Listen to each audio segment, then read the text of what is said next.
qaar ka mid ah bulshada magaalada burco ee xarunta gobolka togdheer ku dhaqan ayaa qaylo dhaanka ka muujiyay xaaladda abaareed ee saameysay guud ahaanba gobolada iyo deegaanada Soomaaliland. Haddaba mar ay warbaahinta gobolka togdheer mikrofoonka la dhex qaadeen bulshada magaalada burco ayaa waxay xukuumadda ugu baaqeen in dadka dhibaataysan gurmad degdeg ah la gaadho, waxaana hadaladoodii ka hadlaya abaaraha kasoo abaaraha xoogan ee ka taagan gobolada galbeedka Jamhuuriyadda Soomaaliland iyadoo hadda xagga barigana laga soo sheegayo waxa weeye dadkaasi waxay u baahan yihiin maanta taakul u baahan yihiin in la garab istaago u baahan yihiin dadkaasi waxay u baahan yihiin in dadkoodii ay dee u kacaan bay u baahan yihiin waxaan inaynu ilaahay xaqiisa eegno ilaahay gacmaha u xaq barya alle aynu sameeyno aynu tukano aynu dawladeena iyo dadkeena shacabkana ay u kacaan sidii ay u caawin lahaayeen dadkooda hay'adaha caalamka iyo hay'adaha deeqaad bixiya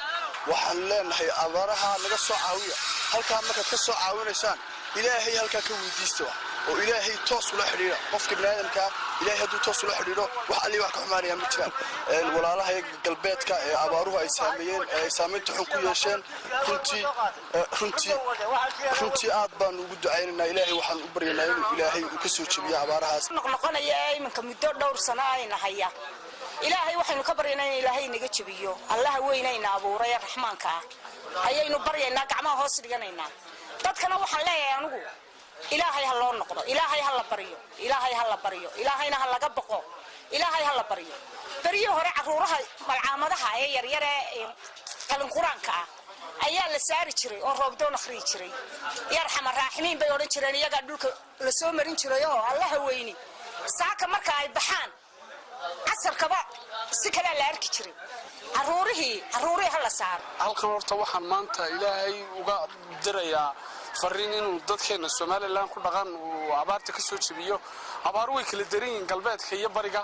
siiba gobolada galbeed aad ba maanta xaaladooda looga cabanaya abaarta waxaan ilaahay uga baryaynaa inuu ka soo jabiyo ilaahay abaarta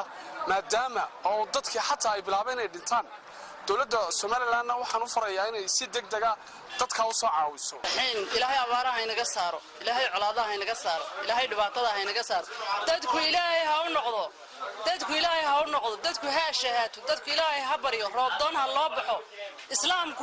ilaahay ha qiro ilaahay wuxuu qoonna ma dulmeeyay iyagu isdulmiyaan qoonna ma haliga ilaahay iyagu isaliga maan bulshada reer Soomaaliland